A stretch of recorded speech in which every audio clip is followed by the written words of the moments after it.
Good evening, folks. Very good evening. Welcome to 100x Live Show. Today we listen to Box8 founders Amit and Anshul Gupta, uh, Amit Raj and Anshul Gupta on their journey of building this QSR idea ground up.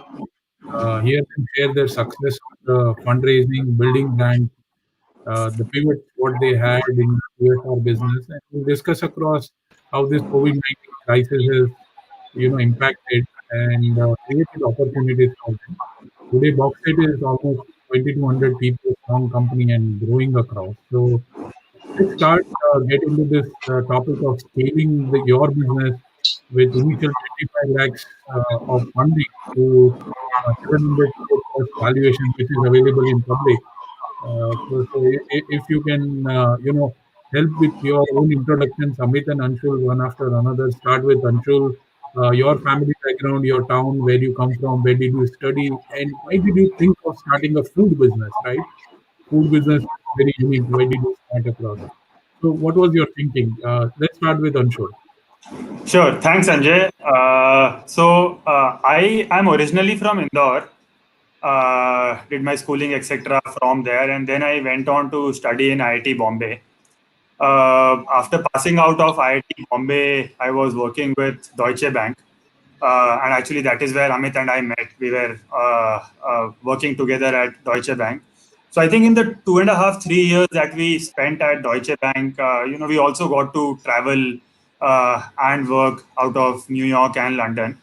And I think it was really in our times there, when we spent time in the US, that we saw as to just how deep food businesses are there, how many brands exist.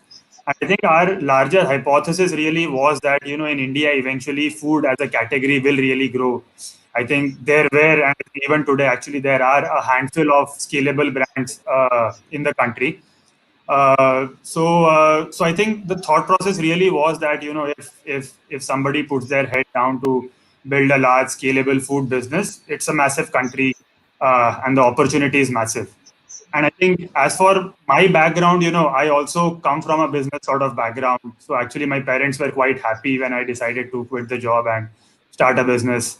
Uh, That's a better one. that really helped me, I'm sure. Sure. So, Amit, coming to you, what's your family background? How did you think about it, and whose idea was it? Was it Anshul who pitched you, or Amit, you pitched to Anshul saying that let's start a food business? It's a secret. Anyways, thank you, Sanjay. Right, it's always a pleasure talking to you. So I come from a small town, Darbhanga, in Bihar, and I come from a modest, working class family background. And I did my schooling from Darbhanga itself. Post that, I joined IIT Kharagpur for my bachelor's. Graduated in 2008, and then worked for a couple of years in Mu Sigma.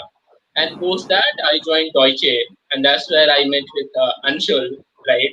And as Anshul has mentioned, that we both used to travel, abroad a lot during our, Mu Sigma and Deutsche days. And that's where we realized that food in an organized fashion is a very large play in these developed markets. And we thought that as we say, India is moving in the similar direction, and as the economy will keep on growing, female will keep on participating into, let's say, workforce. There would be need for consistent quality product delivered from reliable brands, and that's where we built our conviction and we jumped into this space. Right? To be honest, we don't even remember that it was specifically Anshul's or mine idea. It was more of those brainstorming sessions which we used to do a lot in Deutsche days. We used to sit next to each other, right? So we had plenty of time to brainstorm on all these what to do next kind of ideas.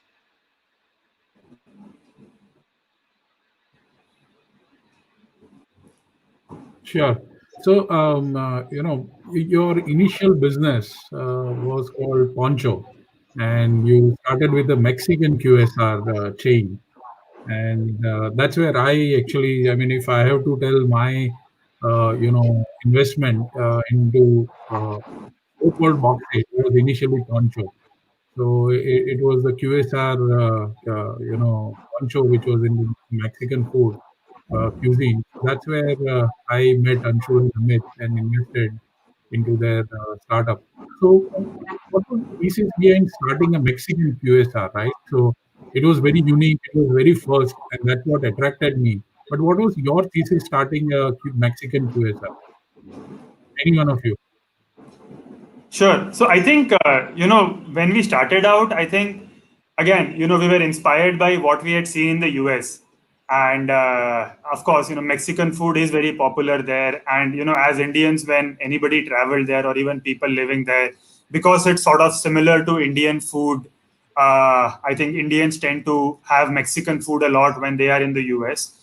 And we thought that Mexican food is not present in India. Indians anyways like it because the ingredients are very similar, so it should work very well in India. So I think that was a larger hypothesis as to why we started with Mexican with Poncho. So, Amit, coming to you, when you started your first QSR on stuff, so where did you choose? How did you start? What was your initial Sure, beginning with Poncho? sure. So when we started, right? The first shop, right? We set up with our own capital, right? Whatever little saving we had, let's say, from our couple of years of working at Deutsche, right? So since it was very small amount, right? So we had to innovate a lot, right? And we had to figure out that how we can, let's say, get our model tested in lowest possible capital, right? And that's where we went through the corporate park route, right? In case of corporate park, right? For our first outlet, we got a place which was rent free, right? And we got a place where infrastructure was already done, right? So essentially, without any investment into, let's say, capex, or without much investment into even machinery. I remember in our first shop, they also gave us all the equipment necessary to get our shop running. Right. So it was inside Peninsula Techno Park in Mumbai, right? And it gave us the opportunity to test our model with very less investment, right? And get going from there. Okay, cool. So when did you started saying that let's build a chain and kind of let's expand this? What was that trigger where you believed that now that your product model is working, let's start opening across another outlet? Anshul, if you can help us. Sure. So, after we opened up our first outlet, Mm. we gave it a few months for operations to stabilize. We also gave it a few months to figure out if customers are enjoying, liking what we are selling. But as soon as we realized that, we are able to manage this one outlet well, and that customers are broadly happy with what we are selling, we thought it's a good idea to also test it in a few more locations, in a few more outlets. The idea was always to scale this business eventually. So, we were quite clear that just one outlet or just one location would not even give us all the learnings. So as soon as we were able to stabilize the supply and demand side of things at one location, we then started to look at opening more locations. And then the idea was to maybe scale this up to 4 or 5 locations, and then again see, when we have a good sample set of different locations as to how we are doing and where we are heading to. Awesome. So, at what point in time you went out and seek the investment from investors, right? At the second location, third location, what made you reach out to VCs and or angels at that time where you raised the first round of money? And what was that trigger point? If you can help a lot of entrepreneurs listen to 100x live coach, so that would help them in terms of understanding at what time is the right time to raise money. Right. So in our particular case, it was probably the third outlet, right? When we reached out to Indian Angel Network and we got connected to Kaushal, who is the co-founder of Avendus Capital. We got connected to you, and that's where we raised our first check, which was 25 lakhs, which seemed a lot at that point of time. And right, and it actually helped us in opening, let's say, next set of our outlets, and also it helped us to pivot from, let's say, a Mexican offering to Indian offering, which we later on figured out is more scalable, right? So that angel money, along with money, the inputs, and let's say, in those early days, contributions from all these entrepreneurs, right, as part of our investor group, actually helped us a lot in shaping up our journey from there. Sure. So I mean, I remember this was like for me, 25 lakhs, 2.5 crore valuations. It was quite a sweet deal. What was your mindset when you raised, your first check at 25 lakhs for 2.5 crore kind of valuations? Anshul, what was your mindset at that time? Was it like a, Jabardasti ka deal, or you had to take it kind of stuff, or this was something which you looked upon and you build over it? Right. So I think, for us, it was very necessary and very essential that, we get to work with investors who we would really enjoy working with, and, who have been entrepreneurs themselves, and, who could guide us in, and, help us in shaping and building the business eventually. So I think it was, valuation was not probably the only thing we were looking at, but we were also looking to partner with the right kind of investors. And when we met Kaushal, when we met you, when we met our entire angel group of investors, I think what really got us going was that, we'll get an opportunity to work with them. We'll get to learn from them, and eventually, if this becomes a big company, we would anyways have a large pie out of it. So I think we were not too bothered by what the initial valuation was. And I think, again, in terms of the quantum of capital raised, we thought that 25 lakhs will take us a long way. In our initial days, we were quite frugal, and I think we still are. So I think that really helps that, that we were able to then build a sizable scale even on a small capital. Sure. No, that's a fantastic mindset, being frugal all along and building. And I've seen how you guys really respect capital kind of stuff.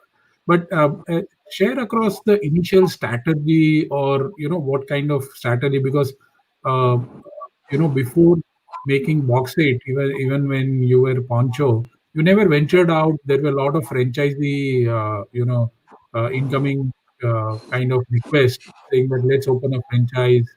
You never ventured out of Mumbai first. What was the strategy, and how did it help, and what did you do to make it successful, kind of stuff? Yeah. So what we have actually learned, or what we have gotten validated time and again in our journey, that it really pays off to actually listen to the consumer, right? Listen to the customer, whoever is consuming your product, right?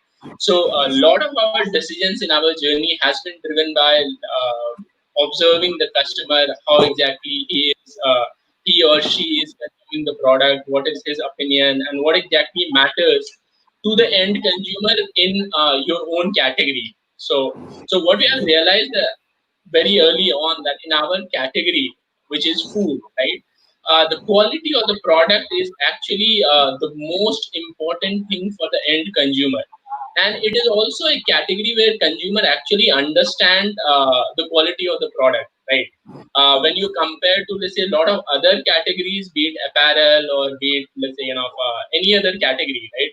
I am hardly able to think of categories where consumers are able to relate to the product or quality of the product so well, right? So in a lot of other category, you rely upon, let's say, branding and marketing to make your customers realize that the product quality is good. But in our category, customer actually understand what exactly he is consuming. We all have been kind of eating food over our journeys, and listening to the customers have actually guided us in lot of our important decisions, right? So even so the focus has always been on ensuring that how can we give our customers really good product and service experience, right? And things have been coming out from there, right? Even the pivot from the say Mexican to Indian has originated from there, because what we realize that our customers are liking the presentation, right? But they are not able to connect, or the normal Indian consumer is not able to that readily connect to Mexican cuisine, right? And that's where we decided that if we pivot from Mexican offering to Indian offering, we would be able to connect to our end consumer better. We would be able to relevant to much wider audience, and that will help us in creating a scale over time. Sure. So idea is you listen to the audience, build something what customer wants, and that's like the number one success for most of the startup founders. Until why do you believe that Box8 was successful after Poncho? What was the reason for success for Box8? See, I think so. When we started Poncho and when we were selling Mexican food, I think the single biggest challenge was to educate the customers about an entirely new cuisine. And we started Mexican with a clear idea to scale it up to hundreds and eventually thousands of locations. But I think a couple of years into our journey, we realized that customers are simply not educated about a new cuisine, and it would take a lot of marketing dollars for us to teach them as to what the ingredients are or what the dishes are in an entirely new cuisine. While on the other hand, even for something as popular as Indian food, there are no organized businesses or brands at scale. uh, you know, you would have a lot of mom and pop stores. You would have a bunch of unorganized setups, but there are no real brands of scale even for Indian food. So then it really stuck to us that it is even it should actually be Indian, that people know that what the food is about. People anyways end up eating that. There is no education involved in the customer, and in that sense there are no, that as a category is also pretty much empty or vacant because there are no organized brands of scale. So I think it was a large market opportunity. It still is, which is basically Indian food that everybody knows and understands. Sure. uh, there is zero education needed to teach them about what an Indian food is, and I think within that, good execution, a good product every single time, I think that really helped us to do that pivot from Mexican to Indian, and to then eventually make Box8 a success. Sure. So, Amit, what is a Box8 product? What should the consumer expect from a Box8? Yes. Is it going to be the taste? Is it going to be the convenience of eating? Is it going to be the delivery experience? Kind of saying that you will be delivering in X time, kind of stuff. So, what should one expect from Box8? So, right. So the most important kind of value, most important proposition for, let's say, Box8 to the end consumer is, let's say, quality meals created in single portion packs, right? So, so if you and you are a customer of Box8, right? So we have different offerings, right? Where you can get quality Indian meals, right? Where you will get multiple varieties, right? Which would come into a nicely packaged for you, specifically for you, right? And delivery, to be honest, is the medium of reaching to the end consumer, right? Getting the delivery logistics is important, right? Because the consumer will consume the product after 15 minutes when the food is made, right? So how you package the food and how you deliver the food essentially plays a very important role on the final quality and taste of the product experienced by the end consumer, right? So, so quality and taste is the most important thing, right? And presentation and the delivery logistics are the strong pillars on which we are able to give our customers whatever the brand promises. Sure. So, my colleague Ninad is asking, saying that Anshul, now that Box8 is an established brand name, will you consider launching Poncho again? Is that a possibility? Sorry, could you repeat the question again? I think it got stuck in It's between. there on the screen. Now that the Box8 is an established brand, will you reconsider launching Poncho? No, I think Mexican food is still a challenge in the country. Uh, we would wait for somebody else to educate the market around Mexican food, and if it really becomes popular, then maybe we'll have the second movers advantage. Nina, you are still hooked up to Chipotle's. So, Kalp Sangvi, these are a couple of audience questions. Does Box8 work on franchisee model? Do you guys have a franchisee model now? No, Not so yet. we run and operate all of our stores ourselves, so we don't franchise out. And any specific reason why would you not franchise? I What? Yeah, go ahead. So I think it is basically, we would really want to give customers great experience every single time. I think, we believe that the best way to do that is to manage and control the entire value chain. Actually, right from procurement to the last mile delivery, everything is done in house. And, I think towards that single minded focus of giving a great customer experience, I think the best way to do it in our case is to run the stores ourselves, run the operations ourselves. And I think everything is backed by a lot of technology. So I think that really helps us to streamline operations, run processes, and finally manage a business of scale. Sure. So we've got one more question coming from Shriya Rao, saying that how was the brick and mortar store, valuable as a strategy, or did you consider only e-commerce online delivery? Right. So even let's say as we started scaling up, right. So one of the important pivots was let's say from Mexican to Indian in Box8. Another important let's say pivot, to be honest, was from let's say corporate parks where customers used to come to our outlets to let's say high street efficient locations. Which are suitable from logistics standpoint, and then reaching out to customers through the medium of delivery, right? uh, and it is pretty obvious that in India, at least in the metros where we operate, the cost of real estate is let's say tremendously high, right? And the idea was to reach to let's say wider audience and make the proposition of quality Indian meals at affordable pricing, or let's say at value for money pricing, right? So given that objective in our minds, we figured out that delivery is the most efficient fashion to serve our customers. It will help us cut down upon our real estate costs significantly, right? And it will make model more efficient and more scalable. Sure. No, you are so right. Real estate in the food business, real estate is a big cost, and you did it right, kind of stuff. We have a question from Shubham saying that how long was your bootstrapping period from idea to third store when you raise your angel round? Was I think about 8 to 10 months, Okay. less than a year. Yeah. So you got a customers who are asking saying that question. Box it had salads to the menu. Why did you discontinue salad? So this may be direct customer listening for you, kind of stuff.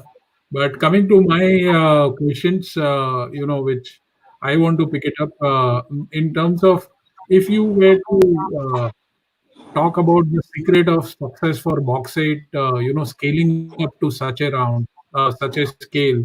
Uh, how important was capital, right? And after capital, what are the next three things which were very important for Box8 success, right?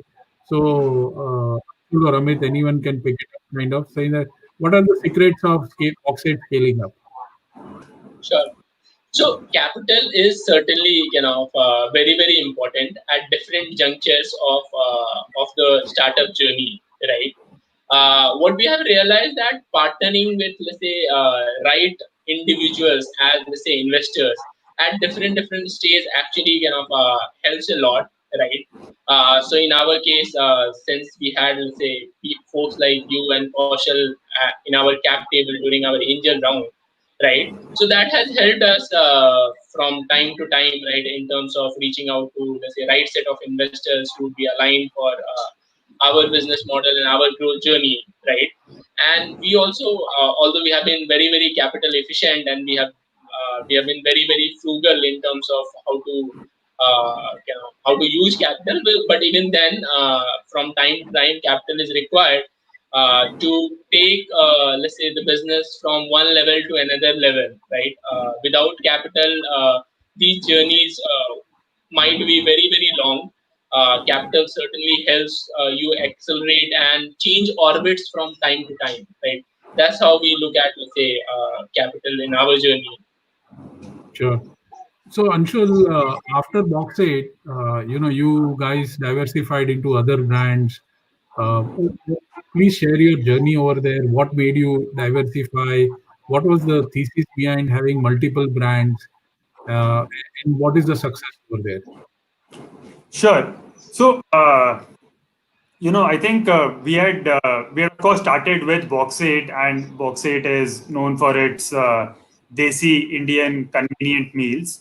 And I think in our journey, we also realized that there are other food categories which are also very large opportunities. And I think pizza was one category that definitely made us excited. I think pizza is a category that works very well in home delivery, and given that large multinational chains have made it popular in the country, it is something that the customers know and consume very often and very frequently.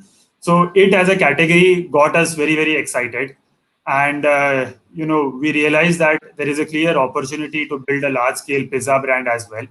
I think we had a lot of learnings by building Box8 out. We had a lot of infrastructure already set up as we had built Box8 out.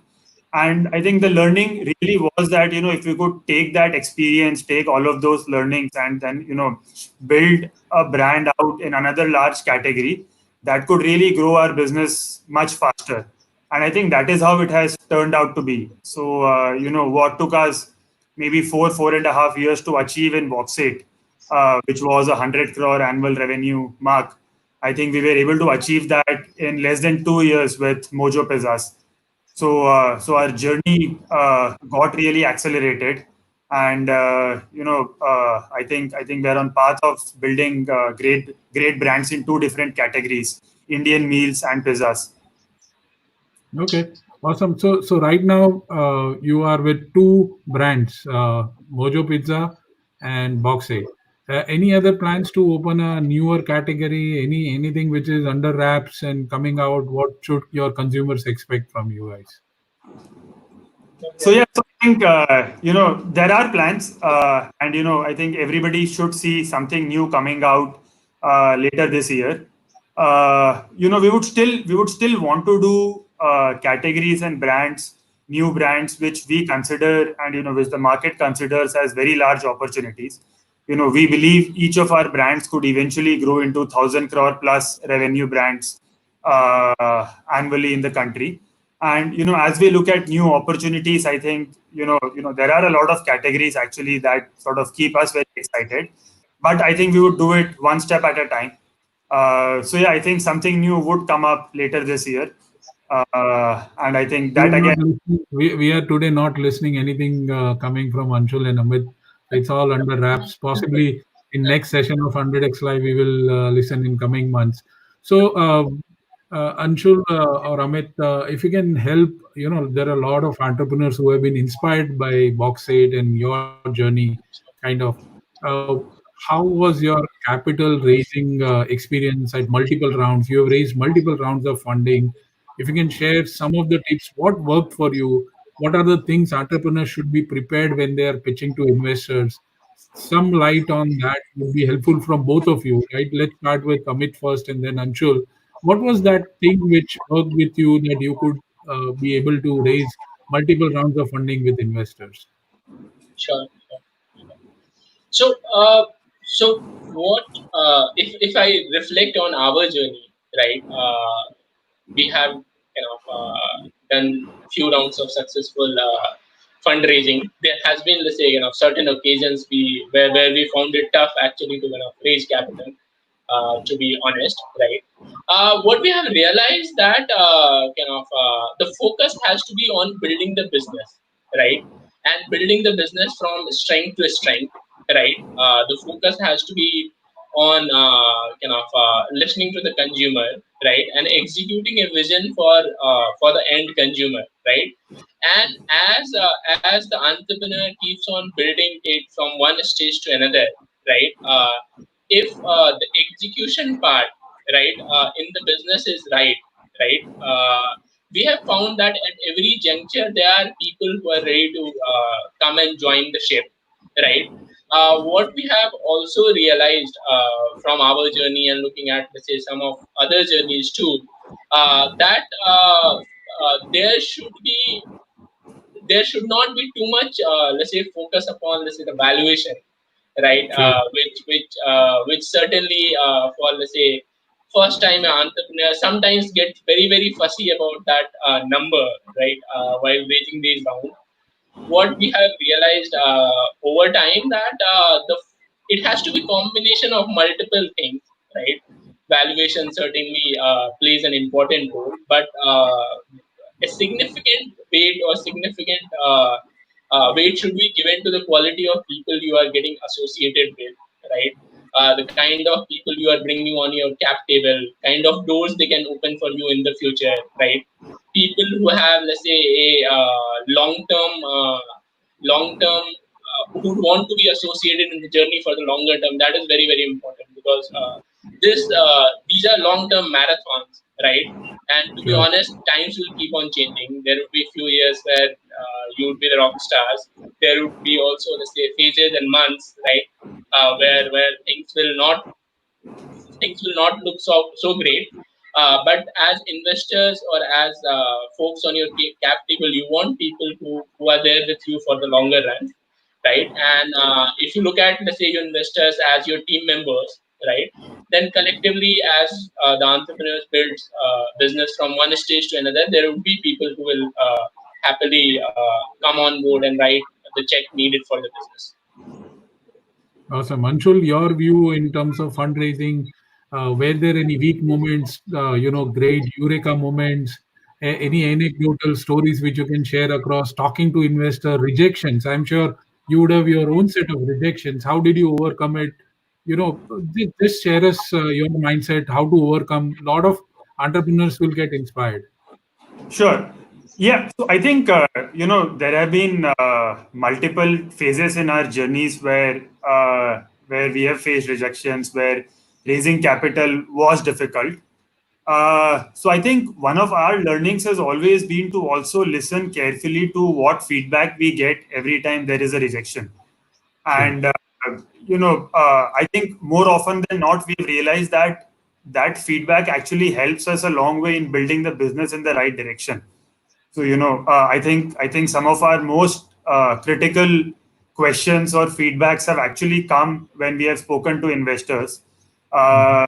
Uh, since it's a rejection at that very moment, it may come across or it may sound as a little harsh. But when we go back, when we reflect, when we are able to digest what the feedback is, that has given us a lot of direction in terms of how we should be shaping up our business. So, I would say that, every rejection teaches everybody something. And I think Sure. that has been the journey for us. And I think, based on every rejection or based on every feedback that we get, if we are able to focus back on the business, improve upon what is missing, finally doors open up.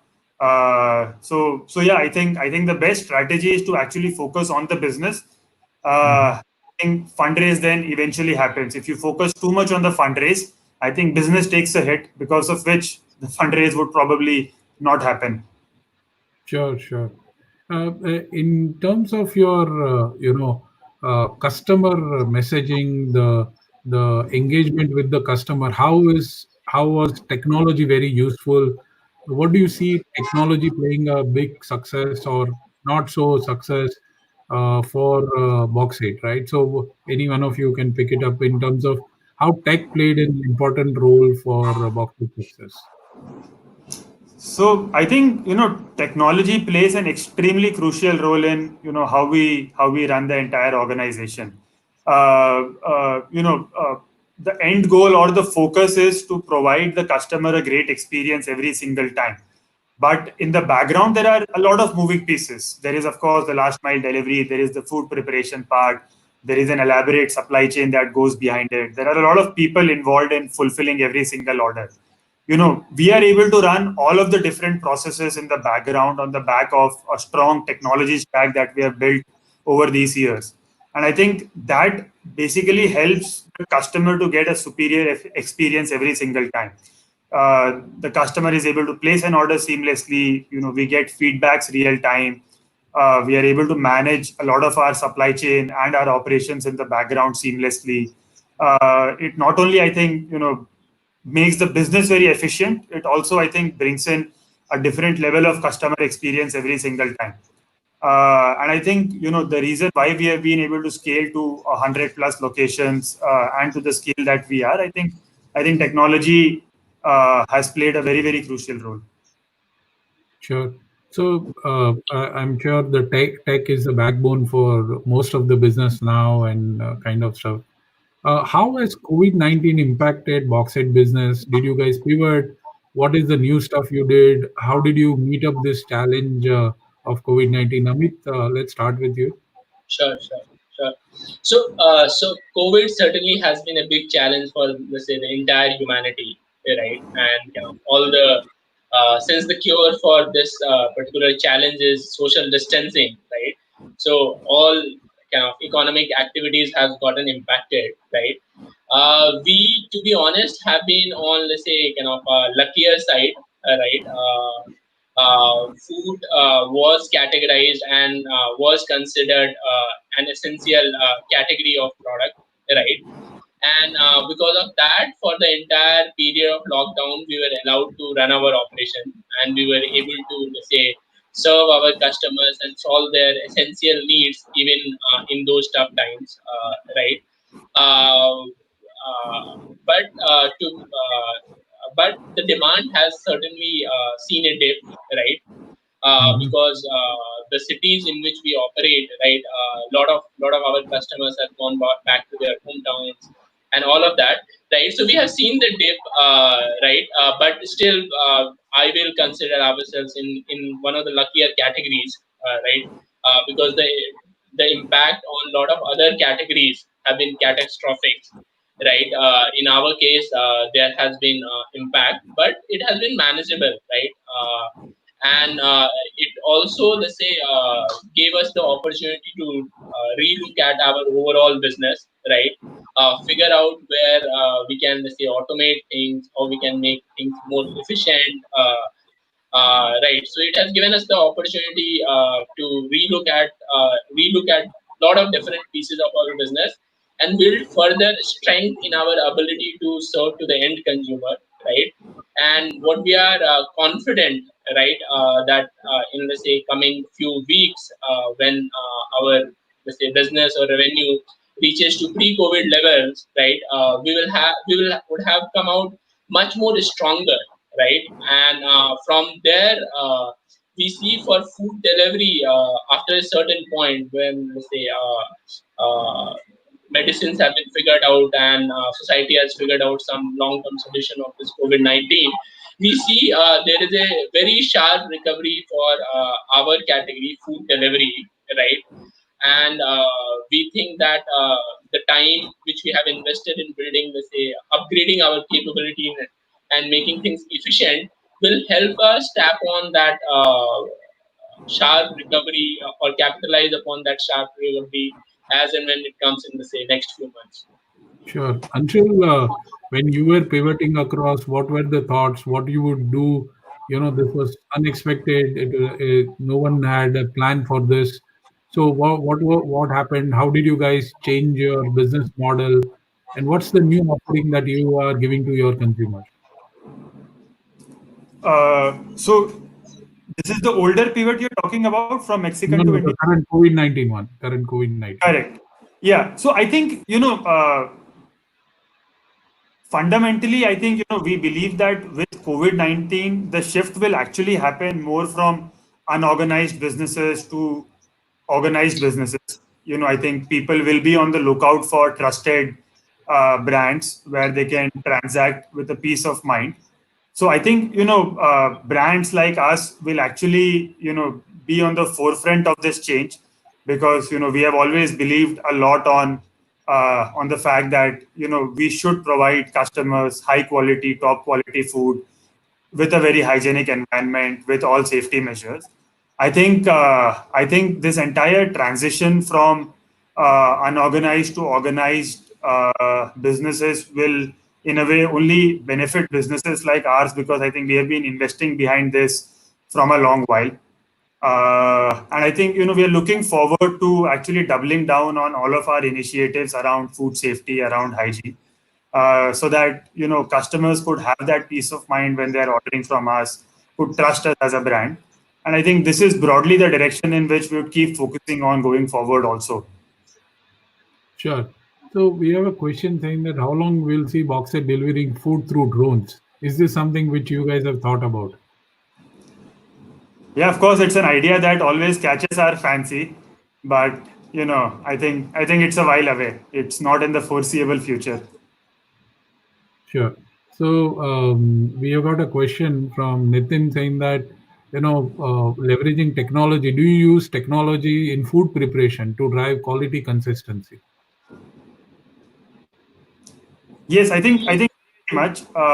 So we are able to track multiple processes that go behind the food preparation. I think because we have infused technology in every single step. Also from the customer's end, we are able to get real-time feedback, collect them, pass it on to our teams. We are able to identify any gaps in our systems because of which something could have gone wrong.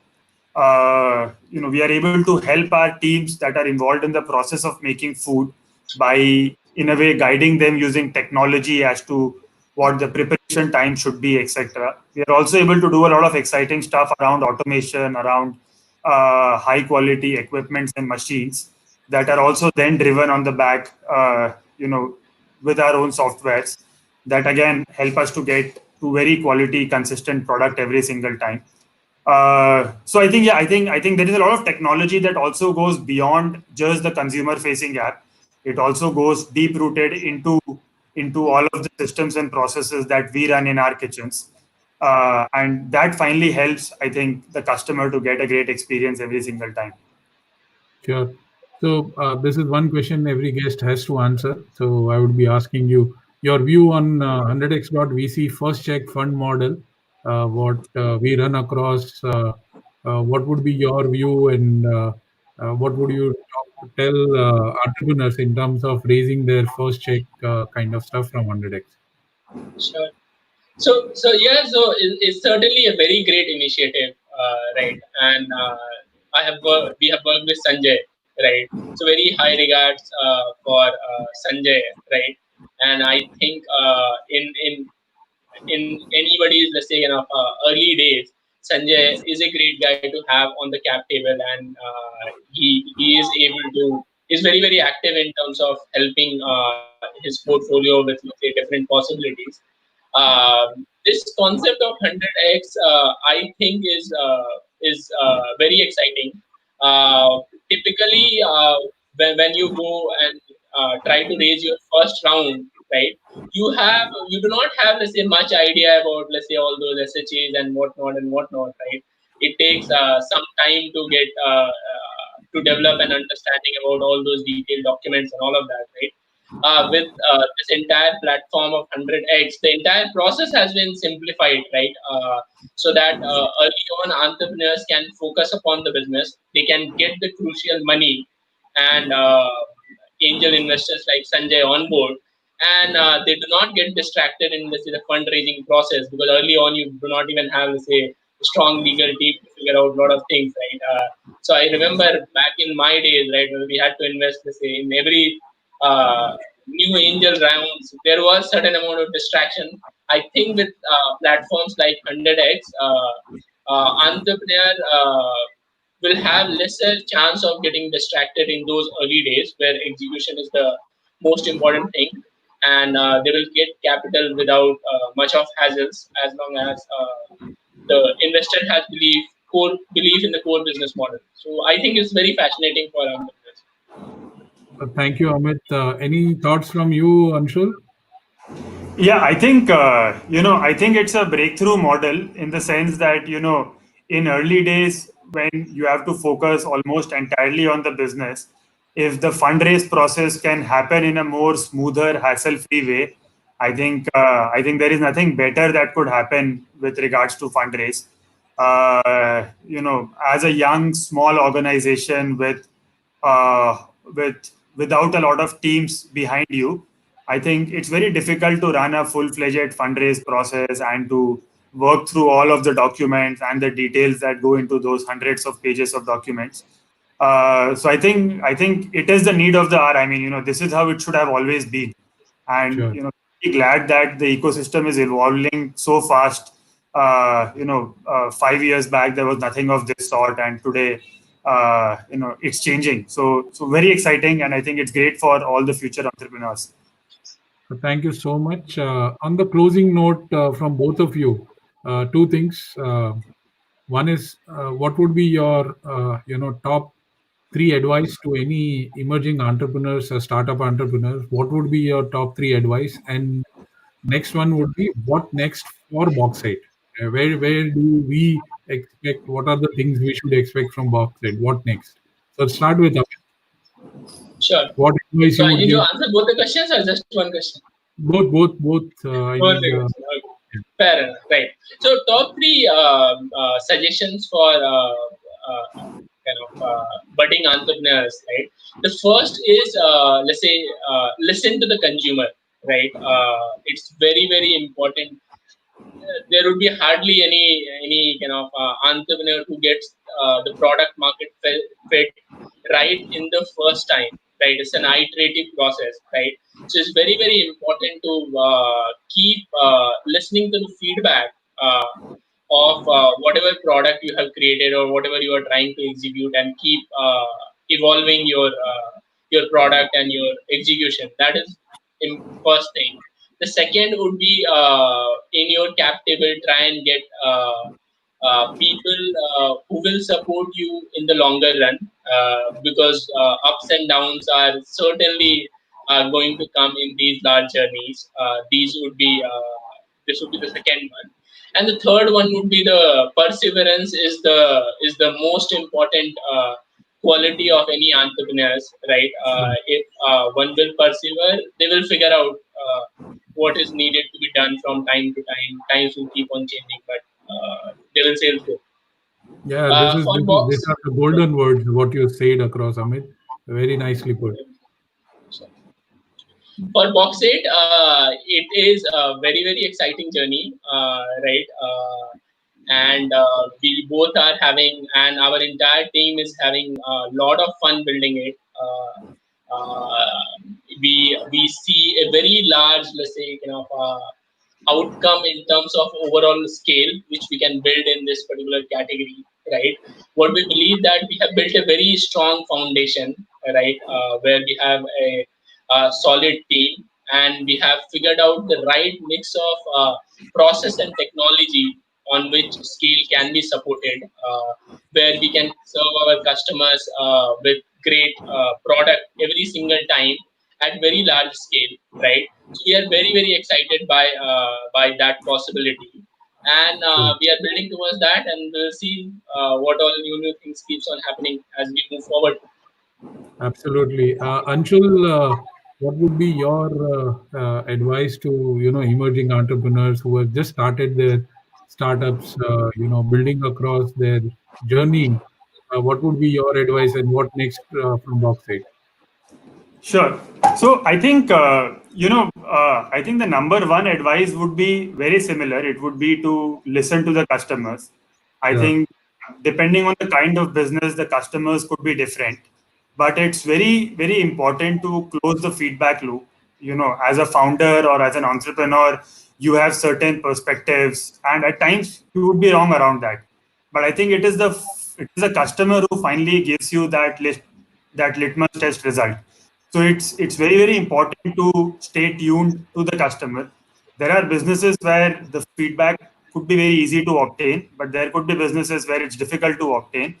But I think there has to be a conscious effort to get to that feedback, because that really helps to shape up the business in the right direction. I think my second thing would be to sort of be in it for the long haul. I think building businesses are actually like marathons. I think people sometimes may get distracted by thinking that everything could be done in 6 months, in 1 year, in 2 years. But actually, building businesses are multi-year long journeys. So I think people should enter in with a clear mindset that they would be in it for the long haul. And then once people commit to a long journey, I think ways start to open up and people start to figure out how to go about. So I think that bit is very, very important. Sure. uh, and yeah, I think for Box8, you know like Jeff Bezos said, I think it's still day one for us. We believe Awesome. that food delivery is still in the very nascent stages in the country. We Sure. believe in a very exciting space, because this is how the future will be shaped up. I think fundamentally there is a large shift happening in terms of how restaurants operated, how people consume food. We are fortunate to be on the forefront of that. So yeah, I think the next 5 years, the next 10 years, probably we would all see a massive change in terms of how customers, consumers consume food, and I think delivery would be at the forefront of that. So we are quite excited as to how Box8, Mojo, and eventually probably our new brands will shape up. The ambition or the plan is to really build a large food delivery business out in the country. So yeah, quite excited, quite pumped up with that future. Absolutely. Amazing. On that positive note, we have taken quite a lot of your time, and thank you coming on 100x show. Audience, we heard across how Box8 journey, founders Amit and Anshul, with multiple pivots, with the kind of challenges, they grew the business by raising a very small capital of 25 lakhs and building it to such a large business with 2,200 people, and last public valuation was at 700 crore. And they are still talking about day one. And that's how the business has to be. Thank you so much, Anshul and Amit, coming on 100x show. Thank you. Thank you, Thank you, Sanjay. everyone. Pleasure talking to you.